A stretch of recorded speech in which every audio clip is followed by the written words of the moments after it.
Jadi misalnya ada mushaf, kemudian ada terjemahan perkataannya Pak, penuh ya. Nah, maka sebaiknya ditinggalkan. Berbeda dengan terjemah maknawiyah. Terjemah maknawiyah itu ayat Al-Quran, kemudian di sampingnya itu ada terjemahan yang penuh itu. Nah itu boleh.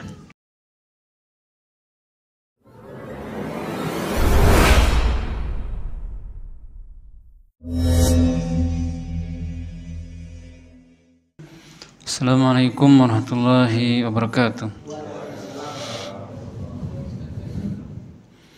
Innal hamdalillah nahmaduhu wa nasta'inuhu wa nastaghfiruh wa na'udzu billahi min shururi anfusina wa min sayyiati a'malina. Man yahdihillahu fala mudilla lahu wa may yudlil fala hadiya lahu.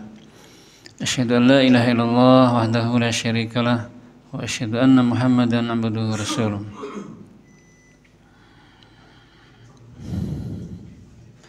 Ya ayyuhalladzina amanu taqullaha haqqa tuqatih wa la tamutunna illa wa antum muslimun. Amma ba'd. Kaum muslimin wal muslimat jamaah Masjid Al-Furqan rahimakumullah. Kita lanjutkan kajian kita membahas kitab Ushulun fi Tafsir. Qala al-muallif rahimahullah, penulis buku mengatakan al-ikhtilafu al-waridu fi tafsir bil ma'thur, perbedaan yang ada dalam tafsir bil ma'thur.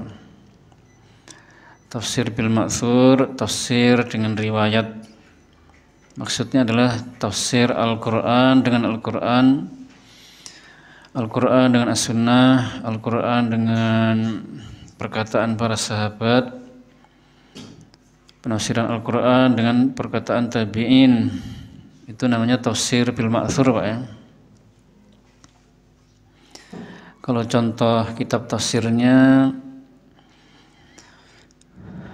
yang paling bagus adalah tafsir Ibnu Jarir At-Tabari. Itu tafsir ayat Al-Quran dengan hadis dengan perkataan salaf. Kemudian tafsir Ibnu Katsir juga tafsir bil ma'thur. Kemudian tafsir Adwaul Bayan. Itu khusus ayat Al-Quran ditafsirkan dengan ayat Al-Quran yang lainnya. Tidak penafsiran Al-Quran dengan hadis atau dengan perkataan sahabat atau tabi'in, tapi Al-Quran ditafsirkan dengan Al-Quran gitu.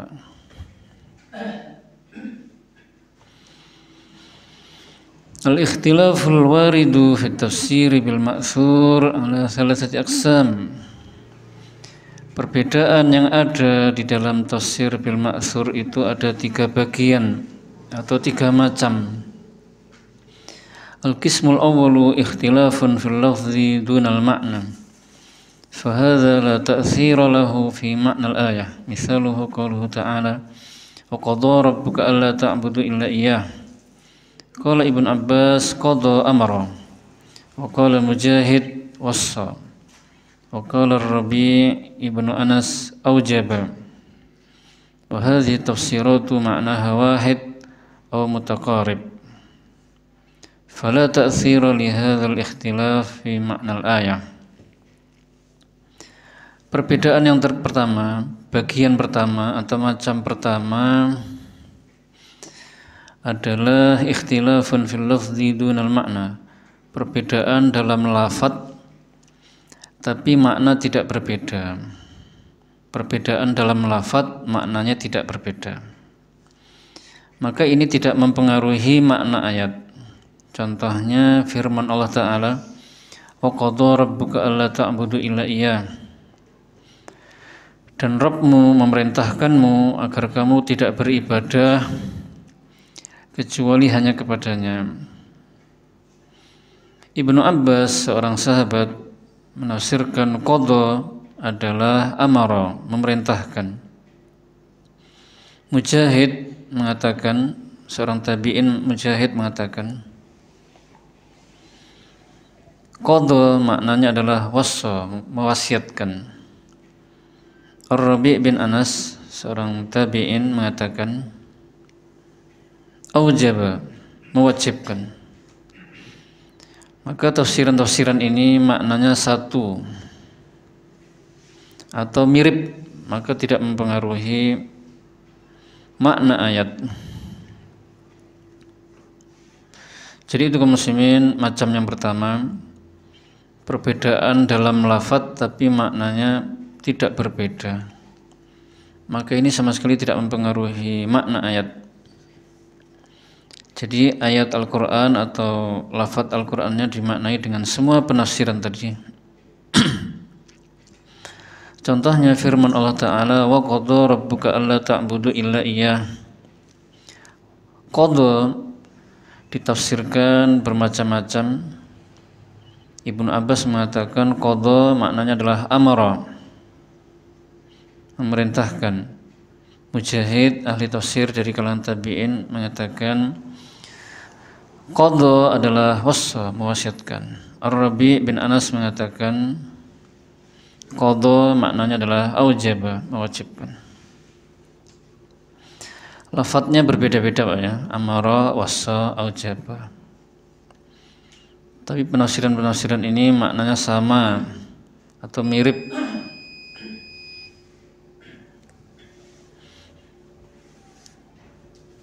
Semuanya benar, tidak mempengaruhi makna ayat.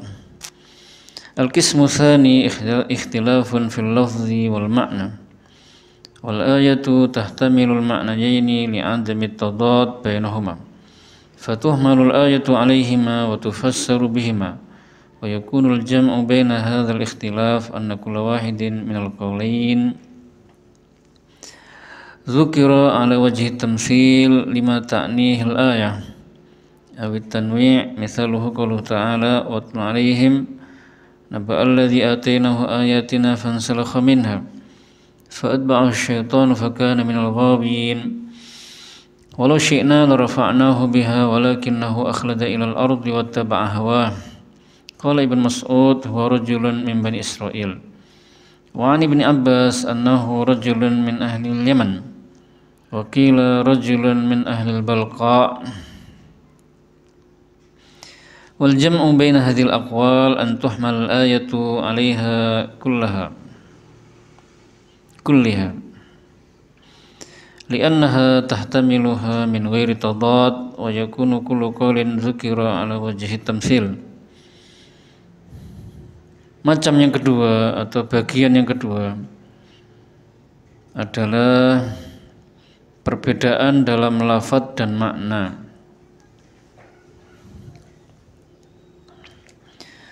Perbedaan dalam lafadz dan makna. Dan ayatnya dimaknai atau ditafsirkan dengan dua makna tersebut karena tidak bertentangan. Maka ayat dimaknai atau ditafsirkan dengan keduanya. Jadi penggabungan atau pengompromian antara perbedaan tersebut, bahwasanya masing-masing dari pendapat tadi disebutkan sebagai contoh maksud ayat, atau sebagai bentuk keanekaragaman. Contohnya firman Allah Ta'ala,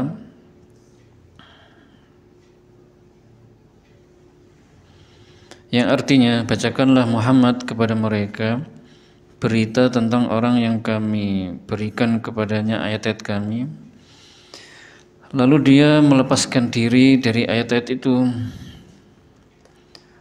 maka syaitan mengikutinya dan dia termasuk orang-orang yang sesat. Dan kalau kami menghendaki, niscaya kami benar-benar angkat derajatnya, akan tetapi dia cenderung kepada dunia dan mengikuti hawa nafsunya. Ibnu Mas'ud mengatakan, menafsirkan, dia adalah seorang laki-laki dari Bani Israil. Ibnu Abbas mengatakan dia seorang laki-laki dari penduduk Yaman.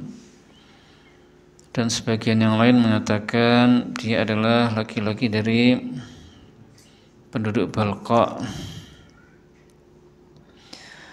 Dan pengompromian antara pendapat-pendapat ini atau penafsiran-penafsiran ini,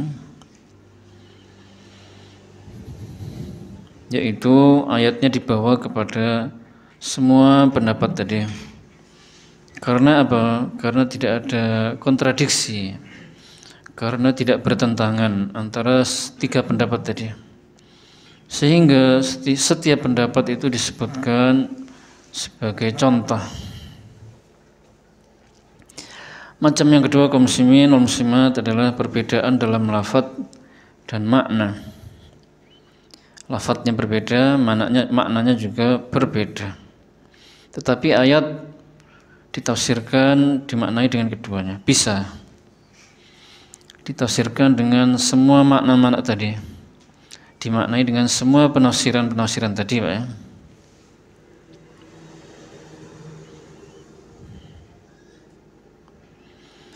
Semua penafsiran-penafsiran tadi yang bermacam-macam, lafadznya beda, maknanya juga beda, tapi bisa ditafsirkan dengan semua penafsiran-penafsiran tadi.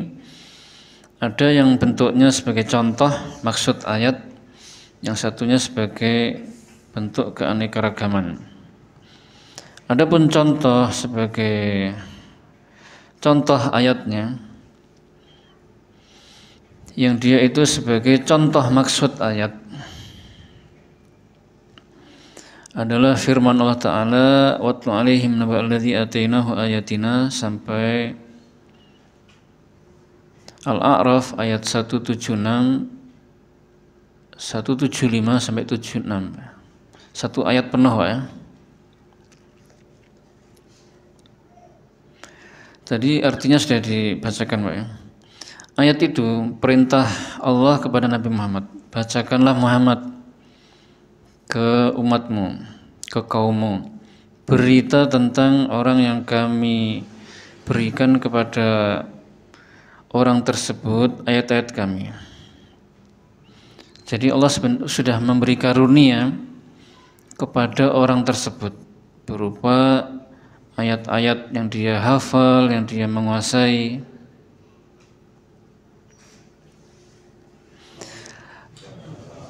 Waalaikumsalam. Ternyata laki-laki yang diberi anugerah tadi, Pak, hafal kitab, hafal Taurat dan juga faham maknanya, tapi ternyata dia malah meninggalkan Taurat itu. Dia malah lebih milih murtad gitu, Pak. Kenapa dia jadi seperti itu, meninggalkan ayat-ayat dan memilih murtad? Alasannya karena akhlada ilal ardi wattaba'a hawah, karena dia cinta kepada dunia, Pak, dan mengikuti hawa nafsunya. Jadi cinta berlebihan kepada dunia itu sangat berbahaya, mengikuti hawa nafsu juga berbahaya. Siapa orang yang diberi ayat-ayat tadi lalu dia malah meninggalkannya? Di sini ada tiga penafsiran. Penafsiran pertama dan kedua dari sahabat Nabi yang ahli tafsir, yang satunya wallahu a'lam tidak disebutkan siapa yang mengatakannya. Mungkin sahabat yang lain, Pak, atau mungkin tabi'in lah. Ibnu Abbas mengatakan dia adalah laki-laki dari penduduk Yaman. Yang satunya mengatakan, Ibnu Mas'ud mengatakan dia adalah laki-laki dari Bani Israel. Penafsiran yang lain, dia adalah laki-laki dari penduduk Al-Balqa.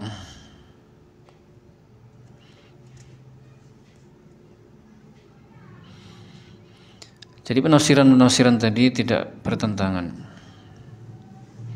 karena itu sebagai contoh, ya. Pendapat tadi maksudnya sebagai contoh makna ayat. Jadi yang masuk ke orang tadi yang diberi nikmat tadi, dia bisa jadi laki-laki dari Bani Israel, atau juga bisa jadi laki-laki dari Ahlul Yaman, bisa jadi juga laki-laki dari penduduk Balqa.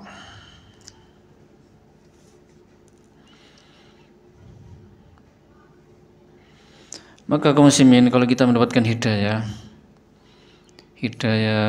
mengenal hidayah Islam, hidayah mengenal sunnah, hendaknya kita bersungguh-sungguh menjaganya. Hendaknya kita berusaha istiqomah, dan juga selain berusaha kita juga berdoa agar Allah menjadikan kita istiqomah. Apakah zaman sekarang atau zaman mungkin 100 tahun lalu atau 200 tahun lalu atau mungkin berapa tahun kemudian, apakah ada orang yang seperti 3 orang ini? Kemungkinan ada, Pak ya. Allah jadikan dia orang yang sangat alim tentang Al-Quran dan Sunnah, lalu kemudian dia menyimpang atau malah murtad, sampai murtad. Mungkin bisa saja terjadi gara-gara tergoda oleh dunia, Pak ya. Jadi yang dimaksud laki-laki tadi, yang dikaruniai tadi, Pak, itu mencakup laki-laki dari Bani Israel, mencakup juga laki-laki dari penduduk Yaman, dan juga laki-laki dari penduduk Balqa.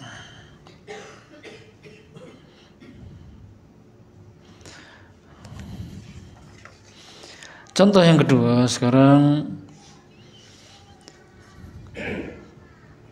masih tentang perbedaan dalam lafadz dan makna, tapi ayatnya dimaknai dengan penafsiran tadi, pendapat tadi semuanya. Wa misalun akhar qauluhu ta'ala wa ka'san dihaqa. Qala Ibnu Abbas dihaqa mamlu'ah, wa qala Mujahid mutatabi'ah, wa qala Ikrimah safiyah. Wala munafah baina hadhil aqwal wal ayatu tahtamiluha fatuhmalu 'alaiha jami'an wa yakunu kullu qawlin lina'in minal ma'na. Contohnya adalah firman Allah Ta'ala, wa ka'san dihaqa, dan gelas-gelas yang penuh berisi minuman. Maksudnya penuh itu penuh berisi minuman. Ibnu Abbas menafsirkan dihaqa adalah mamlu'ah, penuh. Mujahid menafsirkan mutatabi'ah, berturut-turut. Ikrimah menafsirkan safiyah, jernih. Maka penafsiran tadi tidak saling bertentangan dan tidak saling menafikan, dan ayat tadi memungkinkan untuk dimaknai dengan semuanya itu. Jadi penafsiran tadi atau pendapat tadi itu sebagai bentuk keanekaragaman makna. Jadi ayat waka sandihaqa kaum muslimin, gelas-gelas yang penuh, maksudnya untuk penghuni surga nanti di surga. Gelas-gelas yang dihaqa, penuh. Ibnu Abbas menafsirkan mamlu'ah, dihaqa itu penuh berisi minuman. Mujahid, seorang ahli tafsir dari kalangan tabi'in, mengatakan dihaqa itu berturut-turut. Maksudnya berturut, diisi terus, penuh terus, diisi lagi gitu ya. Tidak pernah kosong. Diisi lagi betul. Ikrimah, seorang ahli tafsir dari tabi'in, juga mengatakan safiyah, jernih. Jadi waka sandihaqa, dan gelas yang penuh berisi minuman itu maksudnya penafsirannya mencakup semuanya tadi. Gelasnya penuh, kemudian berturut-turut, dan airnya jernih, minumannya jernih. Jadi ayatnya dimaknai, ditafsirkan dengan semua tafsiran tadi, dan itu sebagai keanekaragaman makna. Berikutnya kaum muslimin, al-qismu tsalits, bagian yang ketiga, macam yang ketiga, ikhtilaful lafzi wal makna. Wal ayatu la tahtamilul ma'nayaini ma'an litadadi bainahuma, fatuhmalul ayatu al arjahi minhuma bidalalati siyaqi aw ghairih.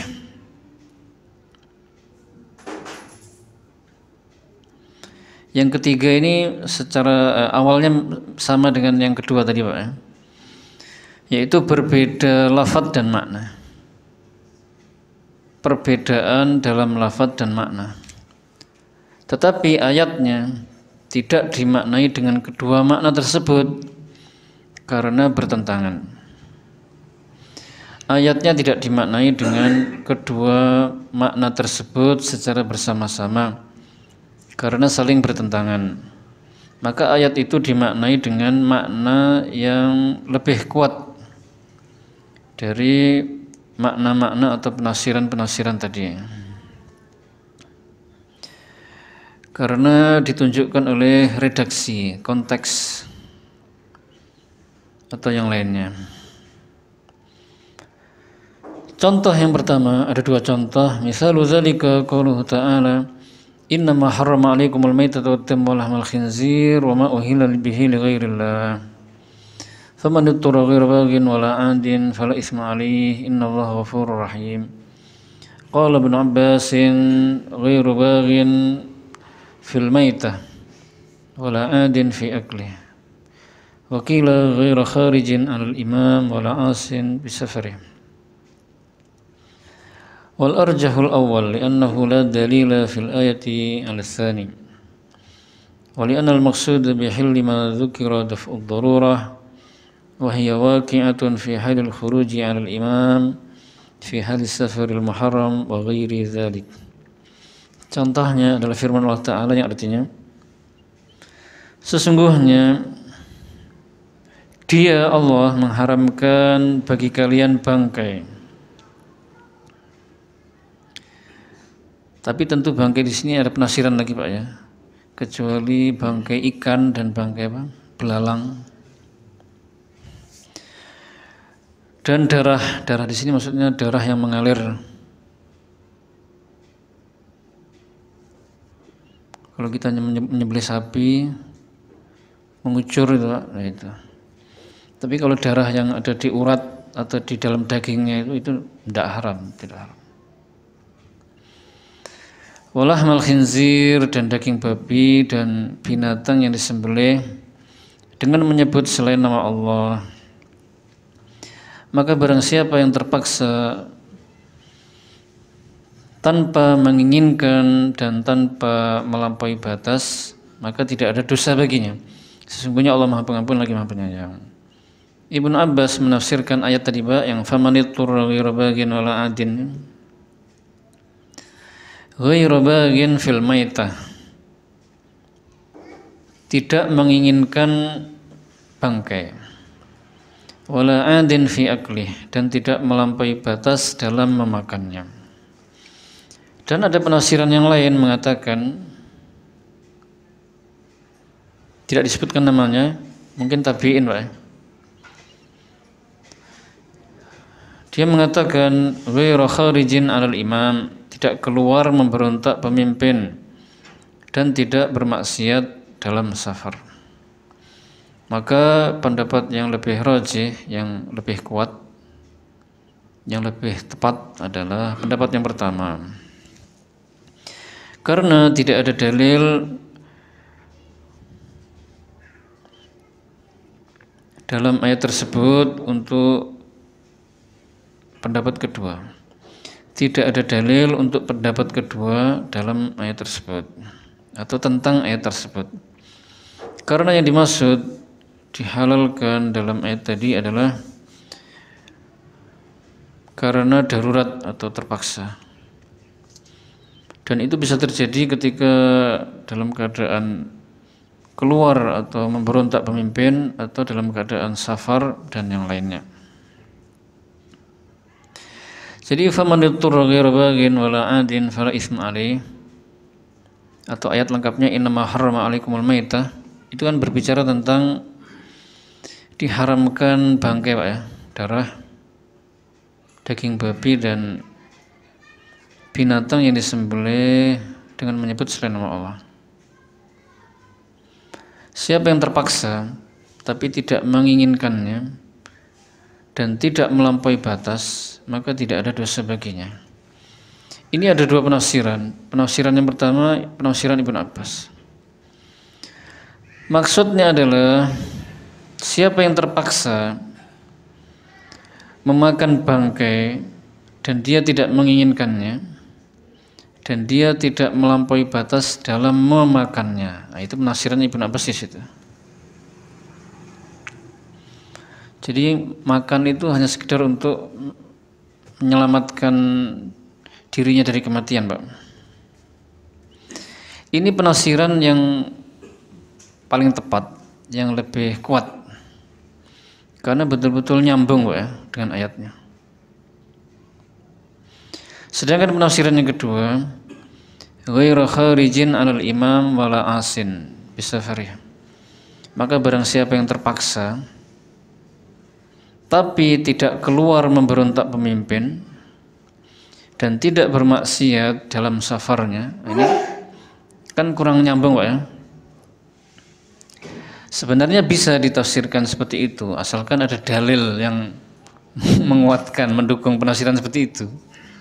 Ternyata tidak ada dalil, maka ayat tadi ditafsirkan yang tepat dengan penafsiran yang pertama. Tidak boleh ditafsirkan dengan pendapat yang kedua, karena pendapat kedua lemah. Penafsiran yang kedua lemah. Tidak ada dalil yang mendukung. Wa misalun akhar, contoh yang lain adalah firman Allah Ta'ala, wa in talaqtumuhunna min qabli an tamassuhunna wa qad faradtum lahunna faridatan fa nisfu ma faradtum illa an ya'funa aw ya'fu alladhi bi yadihi 'uqdatun nikah. Qala Ali bin Abi Thalib radhiyallahu anhu fil ladzi bi yadihi 'uqdatun nikah huwa az-zawj. Wa qala Ibnu Abbas wal wali warrajihul awwal lidalalatil ma'na alaihi wa li'annahu qad ruwiya fihi haditsun 'anin nabiy sallallahu alaihi wa ala alihi wasallam. Contoh yang lain adalah ayat yang artinya, dan jika kalian mentalak mereka, mentalak istri-istri maksudnya, sebelum kalian bercampur dengan mereka dan kalian telah menentukan maharnya untuk mereka, maka bayarlah setengah dari mahar yang telah kamu tentukan.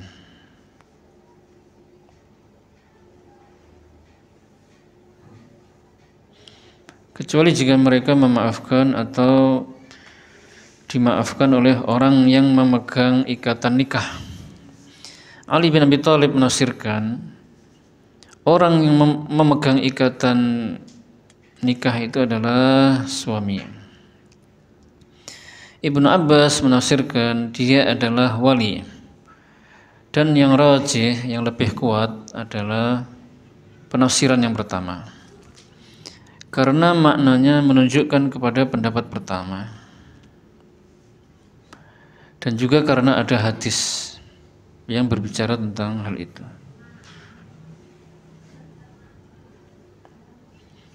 Jadi yang dimaksud dengan orang yang memegang ikatan nikah ada dua penafsiran.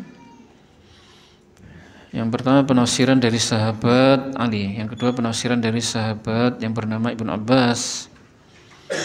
Ali bin Abi Thalib juga sangat ahli tafsir, ya. Menafsirkan maksudnya adalah suami. Ibnu Abbas menafsirkan maksudnya atau maknanya adalah wali.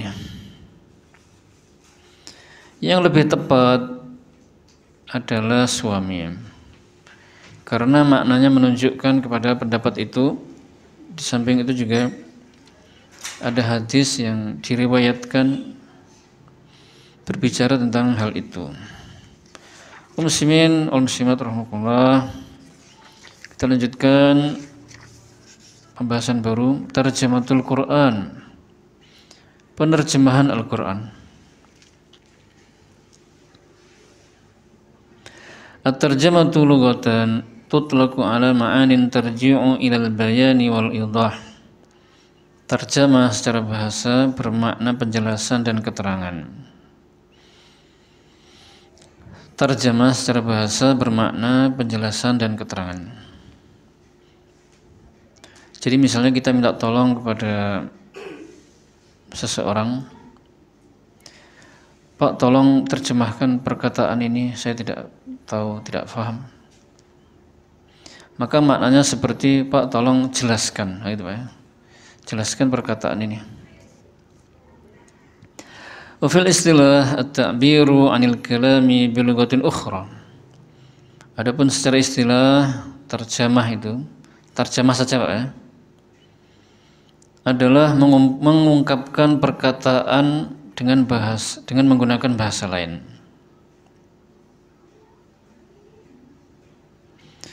Mengungkapkan perkataan dengan bahasa lain. Ini terjemah secara istilah dengan makna yang benar.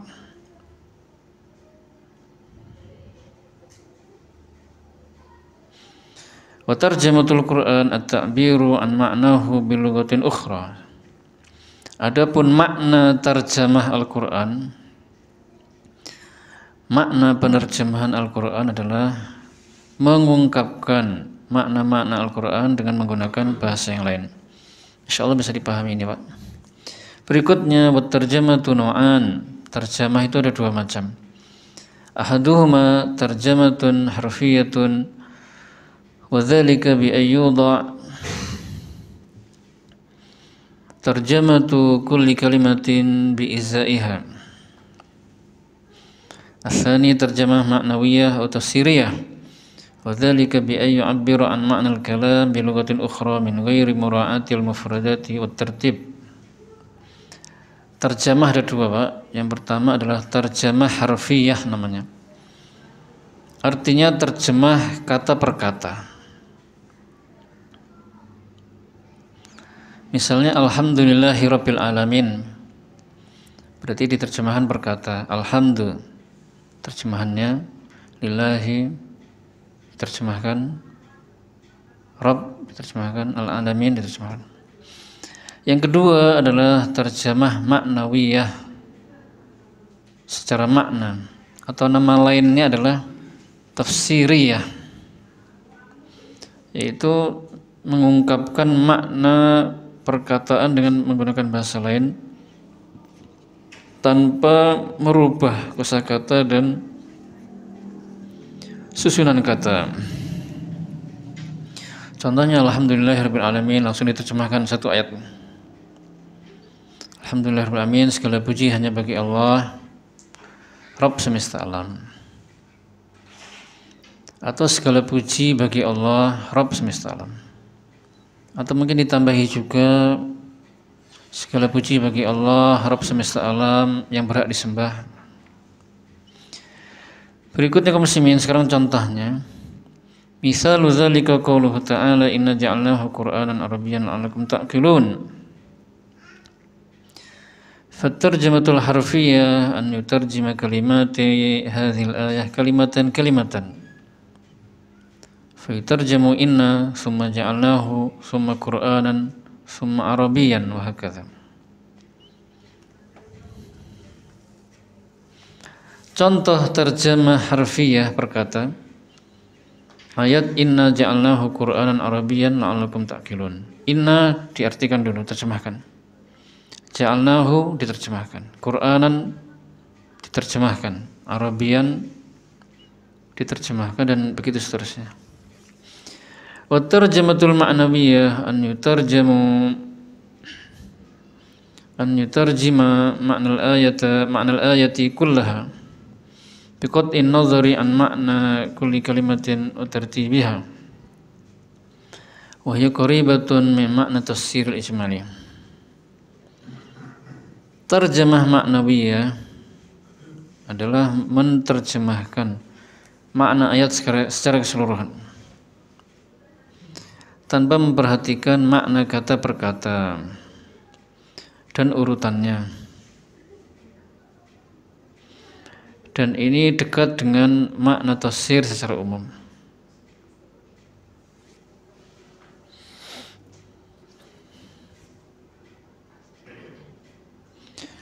Jadi langsung inna ja'alnahu Qur'anan Arabiyyan la'allakum ta'qilun, langsung diterjemahkan satu ayat itu Pak, penuh begitu. Dan tidak memperhatikan makna kata per kata atau urutan kata per katanya.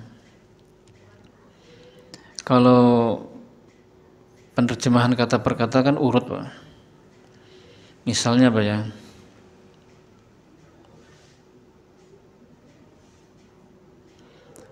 Misalnya khalaqallahu as-samawati wal arda bil haqq. Khalaqa menciptakan. Allahu Allah, as-samawat langit. Ya, kalau diurutkan begitu per kata. Tapi kalau langsung terjemah maknawiyah, bukan menciptakan Allah langit, kurang tepat Pak. Jadi Allah menciptakan langit, Allahnya disebut dahulu. Sekarang apa hukumnya menerjemahkan Al-Quran?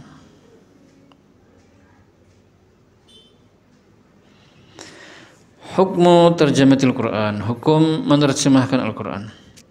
At-tarjamatul harfiyatu binisbatil Qur'anil Karim mustahilah inda katsirin min ahli ilm, wa dzalika li'annahu yushtaratu fi hadha an-naw'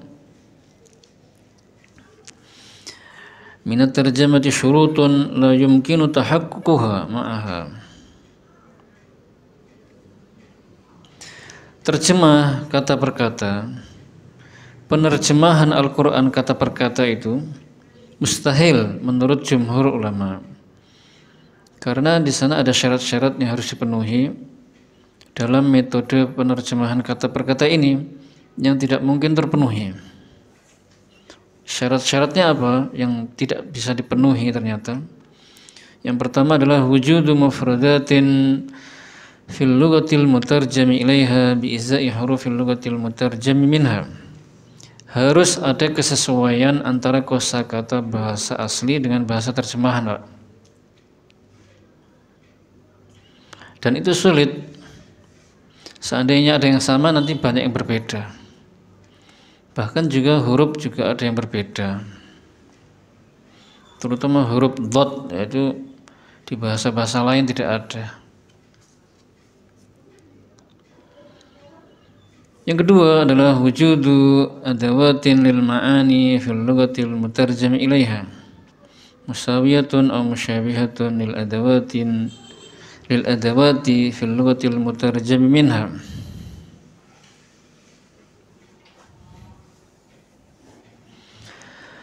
Harus ada kesesuaian perangkat-perangkat makna antara bahasa asli dengan bahasa terjemahan.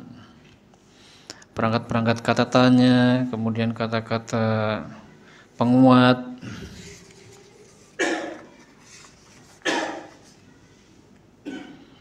perangkat-perangkat penolakan, peniadaan, dan yang lainnya. Nah, perangkat-perangkat ini tidak didapati di bahasa-bahasa yang lain yang sama persis. Maka bagaimana mungkin bisa terjemahan dengan kata per kata? Mustahil. Syarat yang ketiga adalah tamatsulul lughatainil mutarjam minha wa ilaiha fi tartibil kalimat hina tarkibiha fil jumal was sifat wal idhafat. Harus ada kesamaan antara bahasa asli dengan bahasa terjemah dalam hal susunan kata, dalam kalimat, sifat, dan penyandaran.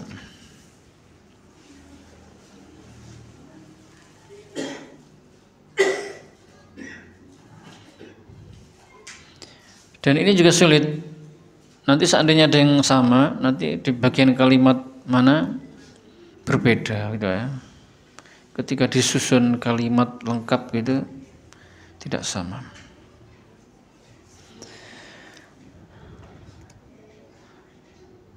Wa qala ba'dul ulama inna tarjamatul harfiyah yumkinu tahaqququha fi ba'di ayah aw nahwiha. Walakinnaha wa in amkana tahaqququha fi nahwi dzalika muharramah. Li'annaha la yumkinu an tu'addiyal ma'na bikamalih wala an tu'athira fin nufusi ta'thir al-Qur'anil Arabiyyil mubin wala darurata tad'u ilaiha lil istighna'i anha bit tarjamatil ma'nawiyyah wa 'ala hadha fa tarjamatul harfiyyatu in amkanat hissan fi ba'dil kalimat fahiya mamnu'atun syar'an. Allahumma illa an yutarjima kalimah khassah bilughati man yukhatibuhu liyafhamaha min ghairi an yutarjima at-tarkib kullahu fala ba'sa. Sebagian ulama mengatakan sesungguhnya terjemah harfiah, penerjemahan kata per kata itu Pak, bisa diterapkan hanya di sebagian ayat saja atau di sebagian kata-kata saja. Itu pun kalau memungkinkan atau bisa, tetap diharamkan.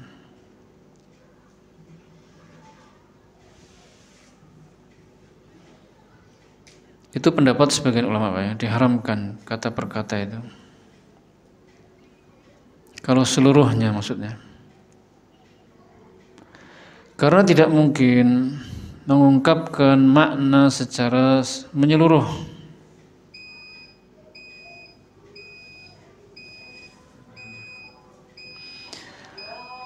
Lagi pula terjemah kata per kata itu Pak, atau terjemahan itu tidak memberikan pengaruh kepada jiwa seperti pengaruhnya Al-Quran yang berbahasa Arab.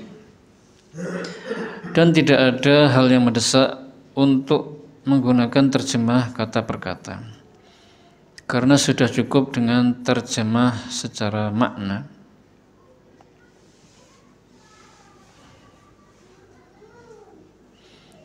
Maka berdasarkan uraian di atas, terjemah harfiah itu walaupun memungkinkan di sebagian kata, maka dia dilarang, kecuali hanya menerjemahkan kata tertentu, tidak seluruh kata Pak ya. Jadi misalnya alhamdulillahirrahmanirrahim ar-rahmanirrahim sampai ayat terakhir itu diterjemahkan per kata bukan seluruhnya, tapi mungkin kata tertentu. Misalnya al-alamin, nah begitu ya. Atau yang mana ar-rahman misalnya gitu. Kalau memang itu diterjemahkan seperti itu, kata tertentu dan khusus untuk orang yang diajak bicara, yang dia supaya paham, memahami ayat tersebut tanpa menerjemahkan seluruh susunannya, maka ini boleh.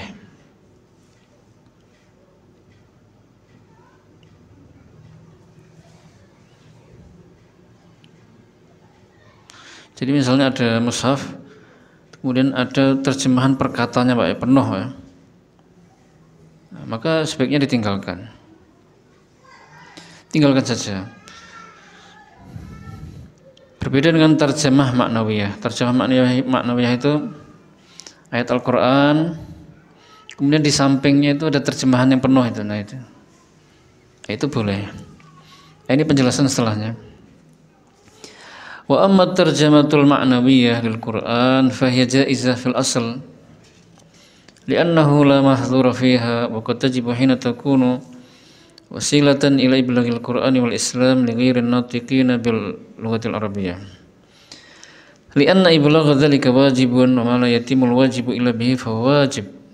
Adapun terjemah maknawiyah itu hukumnya boleh karena tidak ada yang perlu dikhawatirkan, bahkan terkadang hukumnya menjadi wajib ketika menjadi perantara untuk menyampaikan Al-Quran dan Islam kepada orang-orang yang tidak bisa bahasa Arab. Karena menyampaikan Al-Quran itu wajib, dan segala sesuatu tidak akan menjadi sempurna kecuali dengannya, maka hukumnya itu menjadi wajib. Jadi kalau terjemah maknawiyah boleh. Ayat Al-Quran di sampingnya itu terjemah langsung per ayat langsung penuh gitu ya. Kemudian meskipun terjemah maknawiyah itu boleh Pak, atau terkadang wajib, tapi harus ada syarat yang dipenuhi lagi. Lakin yushtaratu li jawazi dzalika syurut al-awwal alla tuj'ala badilan anil Qur'an bihaitsu yustaghna biha. Insyaallah ini terakhir Pak ya, dikit lagi Pak. Anhu ala hadza fala budda an yuktaba al-Qur'anu bil lughatil arabiyyah wa ila janibihi hadhihi tarjamah litakuna katafsiri lahu. Syarat yang pertama adalah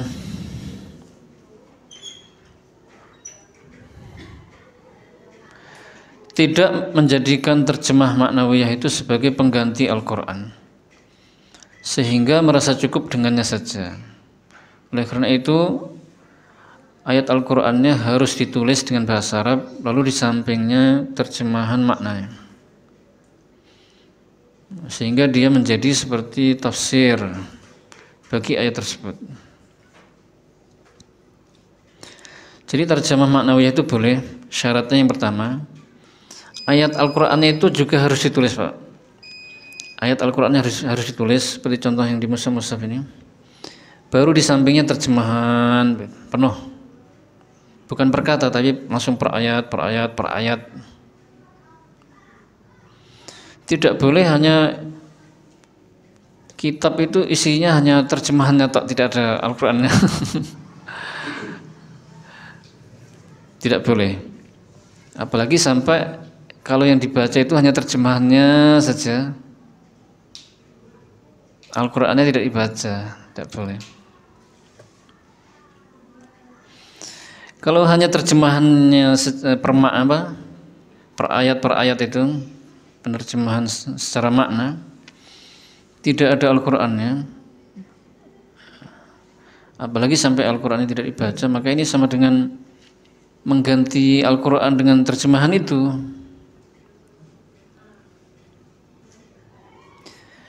Lagi pula kalau hanya membaca terjemahannya saja, ayat itu berbeda dengan membaca ayat Al-Qur'annya Pak.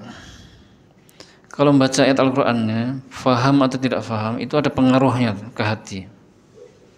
Pahalanya juga banyak. Kalau membaca terjemahannya, pengaruhnya tidak sedahsyat membaca Al-Qur'annya. Kemudian kalau berpahala pun, pahalanya tidak sebanyak membaca Al-Qur'annya.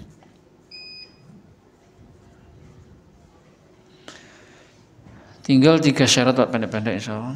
Ats-tsani, yang kedua, ayyakuna al-mutarjimu aliman bimadlulatil alfadz fil lughatainil mutarjim minha wa ilaiha wa ma taqtadihi hasba siyaq. Orang yang menerjemahkan itu harus menguasai dua bahasa. Harus menguasai dua bahasa tersebut, bahasa Al-Qur'annya, bahasa Arab, dan bahasa yang menjadi terjemahannya. Menguasai baik menyangkut lafadz-lafadznya, arti dan pola kalimat, serta kesesuaian maknanya dalam kalimat.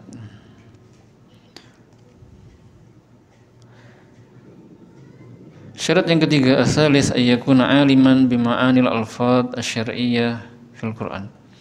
Yang menerjemahkan, ini terkait yang menerjemahkan Pak, dia harus alim, menguasai makna-makna lafadz syar'i dalam Al-Qur'an. Misalnya tauhid, syirik, salat, zakat, as-shaum, puasa, al-hajj, haji, an-nikah,